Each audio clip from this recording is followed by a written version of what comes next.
नमो भगवते वासुदेवाय। स्वागत है आपका हरि का पंचांग चैनल पर। आश्विन मास के कृष्ण पक्ष की एकादशी तिथि को इंदिरा एकादशी का व्रत रखा जाता है। आश्विन मास को आश्वज भी कहते हैं कि आश्वज मास का महीना चल रहा है। आश्विन का कृष्ण पक्ष पितर पक्ष के नाम से जाना जाता है और इसमें पितरों के लिए श्राद्ध तर्पण आदि करते हैं।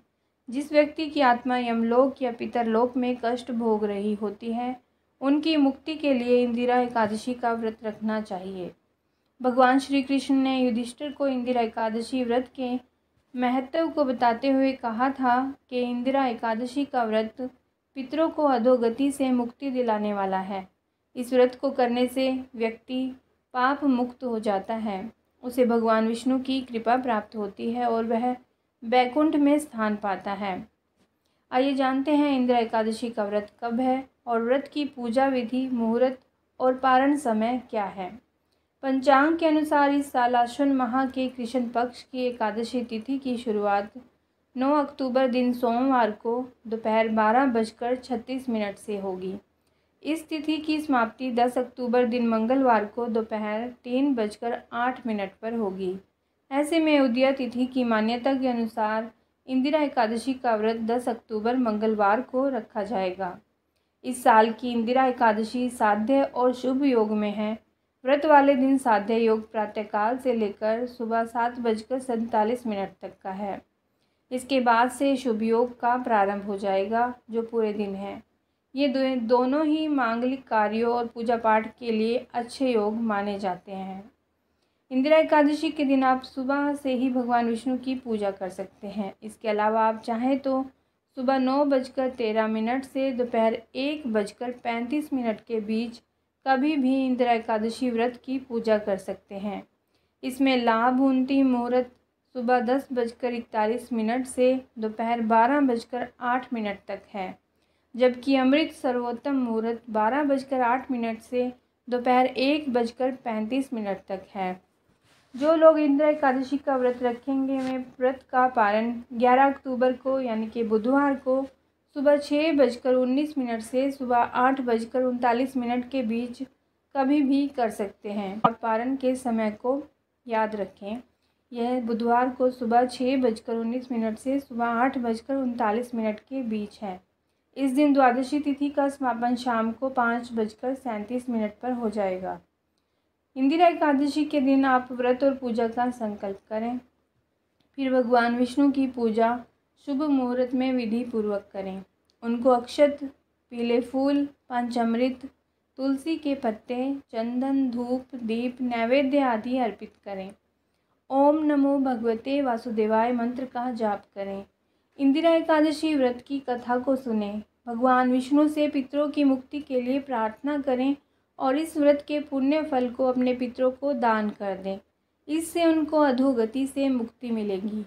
रात्रि के समय में जागरण करें और अगले दिन सुबह स्नान और दान के बाद ही पारण करें। दान स्वरूप कुछ भी हो सकता है, जैसे आप दूध, चावल, दही और जल का भी आप दान कर सकते हैं। इंदिरा एकादशी के दिन ब्राह्मणों को भोजन कराने और गरीबों को अन्नदान भी किया जाता है और उन्हें वस्त्र दान भी कर सकते हैं। इस दिन अगर संभव हो तो आप पवित्र नदी में स्नान करें। अगर नहीं संभव है तो वह आप घर पर भी गंगा जल डालकर स्नान कर सकते हैं। और व्रत का संकल्प लेने के बाद पीले वस्त्र पहनकर सूर्य को अर्घ्य दें। भगवान विष्णु और माँ लक्ष्मी की प्रतिमा का जल अभिषेक करके उन्हें पुष्प अर्पित करें और मिष्ठान का भोग लगाएं। बाद में एकादशी व्रत की कथा पढ़कर विष्णु चालीसा का भी पाठ कर सकते हैं और अंत में भगवान विष्णु और माँ लक्ष्मी जी की आरती करके प्रसाद वितरण करें। इंदिरा एकादशी के दिन विष्णु सहस्त्र नाम का पाठ भी जरूर करें। ऐसा करने से भगवान विष्णु प्रसन्न होते हैं और उनका विशेष आशीर्वाद प्राप्त होता है। वहीं समय का अभाव है तो ओम नमो भगवते वासुदेवाय नमः के साथ श्री सूक्त का पाठ करें। इससे भगवान विष्णु के साथ माँ लक्ष्मी की भी कृपा मिलती है। तो आइए सुनते हैं इंदिरा एकादशी की व्रत कथा। पौराणिक कथा के अनुसार सतयुग में महिष्मती नगर के राजा इंद्रसेन भगवान विष्णु का परम भक्त और प्रतापी राजा थे। उनके महिष्मती राज्य में सभी सुखपूर्वक रहते थे। वहाँ की जनता को कोई कष्ट नहीं था। यदि कोई कष्ट या मुश्किल होती तो राजा इंद्रसेन उसका समाधान अति शीघ्र निकाल देते थे। एक दिन जब राजा अपने मंत्रियों के साथ दरबार में बैठकर चर्चा कर रहे थे, तभी देव ऋषि नारद मुनि उनके दरबार में उपस्थित हुए। राजा ने उन्हें प्रणाम करते हुए सम्मान सहित बिठाया और आने का कारण जानना चाहा।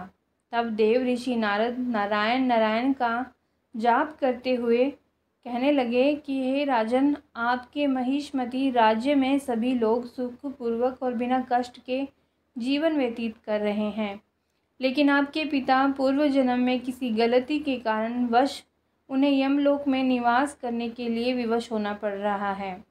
यही संदेश देकर आपके पिताजी ने मुझे यहाँ भेजा है ताकि मैं आपको पूरा वृतांत सुना सकूं। यह सुनते ही राजा इंद्रसेन व्याकुल हो गए और उन्होंने देव ऋषि नारद जी से पूछा कि उन्होंने और क्या संदेश भेजा है। मुनि ने उन्हें बताया कि आपको आश्विन मास के कृष्ण पक्ष की एकादशी का व्रत विधि पूर्वक करने के लिए कहा है, ताकि उनके पूर्व जन्म के पाप नष्ट हो जाएं और वह बैकुंठ धाम की ओर प्रस्थान कर सकें। राजा इंद्रसेन ने एकादशी के व्रत को करने की विधि नारद जी से पूछी और इस पर नारद जी ने बताया कि इंदिरा एकादशी से ठीक एक दिन पहले दशमी तिथि को नदी में स्नान करके पितरों का श्राद्ध करें। एकादशी को भगवान श्री विष्णु की पूजा करके फलाहार करें। इस व्रत को करने पर आपके साथ साथ आपके पिता को भी पुण्य लाभ मिलेगा। इसके बाद राजा इंद्रसेन अपने भाइयों और दासों के साथ इंदिरा एकादशी का विधि पूर्वक व्रत करने लगे, जिसके फलस्वरूप उनके पिता को मुक्ति मिली और वह गरुड़ पर सवार होकर विष्णु लोक चले गए। और जब राजा इंद्रसेन की मृत्यु हुई तो एकादशी व्रत के पुण्य लाभ के कारण उन्हें स्वर्ग लोक की प्राप्ति हुई। ओम नमो भगवते वासुदेवाय। इंदिरा एकादशी का व्रत पितरों की मुक्ति और उनके आत्मा की शांति की कामना से किया जाता है। इस व्रत को रखने से श्री हरि विष्णु जीवों को मुक्ति दिलाते हैं। इस दिन भगवान की आराधना, पूजा अर्चना और व्रत से व्रतधारी को वसुदेव जी का आशीर्वाद प्राप्त होता है और उसकी सभी मनोकामनाएं पूर्ण होती हैं। इस व्रत को करने से मनुष्य को सुख समृद्धि की प्राप्ति होती है और साथ में पितरों का भी उद्धार हो जाता है। इस दिन व्रत और पूजन के साथ विष्णु सहस्रनाम का पाठ करने से मनुष्य को दोनों ही लोक में सुख की प्राप्ति होती है। और इंदिरा एकादशी के पारण का अर्थ है व्रत तोड़ना। द्वादशी तिथि समाप्त होने के भीतर ही पारण करें। द्वादशी में पारण ना करना अपराध के समान है। व्रत तोड़ने से पहले हरिवासर के खत्म होने का इंतजार करें। हरिवासर के दौरान पारण नहीं करना चाहिए। मध्याह्न के दौरान व्रत तोड़ने से बचें। व्रत तोड़ने का समय सुबह का ही है। किसी कारणवश प्रातःकाल के दौरान व्रत नहीं तोड़ पाते तो मध्याह्न के बाद व्रत खत्म करें। अगर आपको यह जानकारी अच्छी लगी है तो लाइक ज़रूर करें।